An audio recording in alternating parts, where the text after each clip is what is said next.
나는 어렸을 때 사춘기 시작인 중학교에 들어가면서부터 외모에 관심이 많았다. 갑자기 생긴 여드름을 시작으로 남들 다 있는 쌍꺼풀이 없다는 거에 컴플렉스가 생겼고, 콧대는 있는 편이었지만 뭔가 여성스럽지 않게 굵어 보였던 이 내 콧대까지.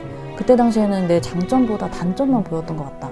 그렇게 하루 종일 거울을 보며 여드름을 짰고, 항상 쓰던 다크니스로 쌍꺼풀을 만들고 다녔고, 주위에 사람만 없으면 콧대 마사지를 했다.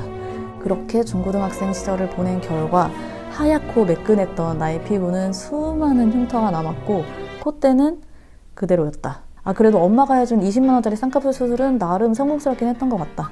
나중에 또 하긴 했지만, 고3 여전히 외모에 관심이 많던 나는 정말 막연히 피부 미용과를 가면 피부가 좋아질 거라고 생각을 했고, 내 성적을 고려했을 때 가장 전통 있고 소위 날라리스럽지 않아 보이던 이 동남보건대에 입학을 했다. 그때가 2009년, 내 나이 20살이었다. 그때를 생각하면 너무나도 즐거웠다. 지긋지긋한 태안을 벗어난 것만으로도 가슴이 뛰었고, 관심사가 비슷한 친구들끼리 노는 것 역시 너무 좋았다. 그리고 그때 교수님들에게 얻은 지식과 정보, 그리고 인사이트들이 지금의 나를 있게 해준 소중한 양분이 되었다. 그렇게 졸업하자마자 홍대 클린타투라는 피부과에 입사를 하게 되었고, 운이 좋게 170이라는 높은 급여를 받으면서 일을 하게 되었다.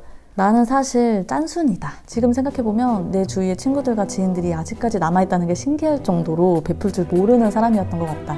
그래도 살짝 변호를 해보자면, 언니가 시집가기 전까지 우리 가족에게는 보금자리가 없었고, 그것 때문에 어렸을 때부터 내 집이라는 집착이 좀 컸었기 때문에 아끼고 아꼈다라고 얘기를 하고 싶지만, 또 그렇다고 하기에는 외모를 가꾸는 데 들어가는 돈은 아끼지를 않았기 때문에 그냥 이기적인 짠순이였다. 아무튼 그렇게 피부과에서 일하게 되면서 받게 된 돈은 화장품 그리고 시술과 성형을 하는데 썼다. 남들보다 큰 모공과 깊게 패인 흉터를 위해서 수많은 시술을 받았고, 컴플렉스였던 코 수술만 2번을 받았다. 그리고 만족은 했었지만 점점 옅어지는 이 쌍꺼풀도 또 했다. 지금 생각해보면 그때 당시 내 삶은 엄마가 월세 내지 말라고 빌려준 5천만 원을 다달이 갚는 거 빼고는 그 나머지 돈으로 어떻게 더 피부가 좋아질 수 있을까? 어떻게 더 예뻐질 수 있을까가 전부였던 것 같다.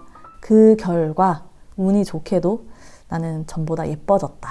근데 여기서 무서웠던 거는 하면 할수록 만족이 되지 않았다는 거다. 나는 남들보다 지혜롭지 않다. 남들보다 통찰력이 좋은 편도 아니다. 하지만 나는 남들은 할 수 없던 경험이 있었다. 오랜 기간 피부과 그리고 성형외과에서 일하면서 얻게 된 내 경험은 뭐든 과하면 똥 된다 였다. 그 경험을 토대로 거울 치료가 된 나는 비로소 멈출 수 있었다. 그 이후로 성형과 뿌띠 시술을 멈췄고, 모공 흉터 시술에 대한 집착을 단순 피부 관리로 돌렸다.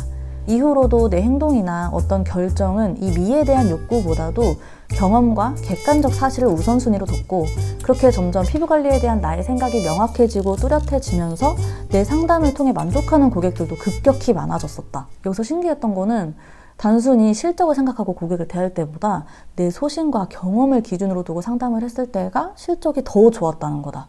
나는 그렇게 내 일에 자신감이 생겼고 만족도가 높아졌다.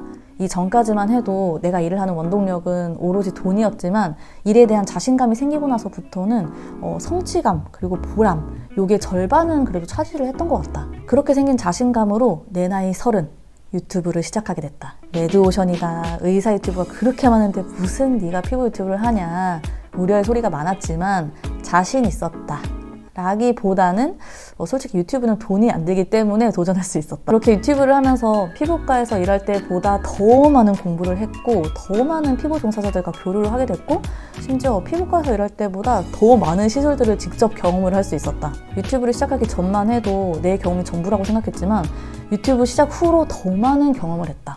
지금부터 하는 이야기는 여기까지의 내 경험을 토대로 피부와 성형에 대한 나의 생각이다. 당연히 정답은 아니지만 일반적으로 할 수 있는 경험은 아니기 때문에 정보 공유 정도로 듣는다면 분명 도움이 될 거라고 생각한다. 먼저 피부에서 가장 중요한 거는 시기이다. 아무리 돈을 많이 쓰고 아무리 좋은 원장님, 아무리 좋은 기계로 치료를 받아도 시기가 늦으면 효율이 떨어진다.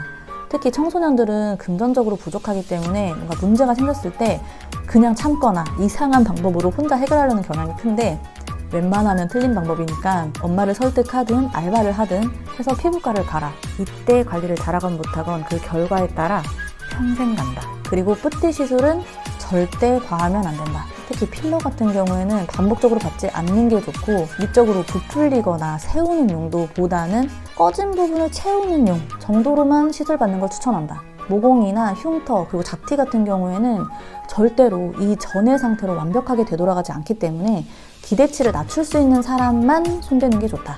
성형에서 가장 중요한 건 절제력이다.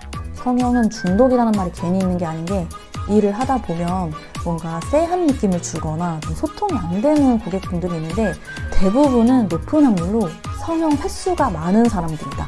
더 예뻐지고 싶어 라는 마음으로 시작을 하면 끝이 없기 때문에 내가 진짜 여기는 너무 컴플렉스다 이런 것만 성형을 하는 게 미적으로나 정신건강적으로나 좋다. 다만 아무리 컴플렉스라고 해도 본인 기준으로만 판단하지 말고 주위에 솔직하고 눈썰미 좋은 친구들 몇 명의 의견을 꼭 들어봐라. 제3자의 눈이 더 정확할 때도 많기 때문이다. 근데 사실 지금의 나의 가장 큰 관심사는 건강이다. 외모보다 중요한 건 따로 있어. 이딴 얘기가 아니다. 건강한 사람이 실제로 아름다워 보이기 때문이다. 윤기 나는 머리, 건강함이 막 뿜어져 나오는 안색, 맑은 눈, 바른 자세, 어색하지 않은 미소 이런 사람이 아름다워 보인다. 피부 전공을 하고 피부과 성형외과에서 일했으며 지금은 뷰티 유튜버를 하고 있는 심지어 외모 지상주의기까지도 한 35살 김소희는 좋은 피부와 아름다운 외모를 위한 방법 1순위가 건강을 위한 운동, 규칙적인 식생활 그리고 그에 맞는 식단 관리라고 생각을 한다. 피부 관리나 뭐 시술, 성형 이런 게 필요가 없다는 게 아니다. 기본적으로 1순위로 건강 관리를 하면서 그 이후에 이제 피부 관리나 시술, 성형을 병행을 하라는 거다. 오늘 이 영상을 보고 부정적으로 생각하는 사람은 아마 두 가지 부류일 것이다. 본인과 상관없는 먼 이야기로 생각하는 사람, 그리고 다 아는 얘기인데 그게 말이 쉽지 라고 생각하는 사람. 근데 건강이라는 게 영원한 거 없고 어려워도 꼭 해야 되는 게 건강관리라는 거 알아줬으면 좋겠다.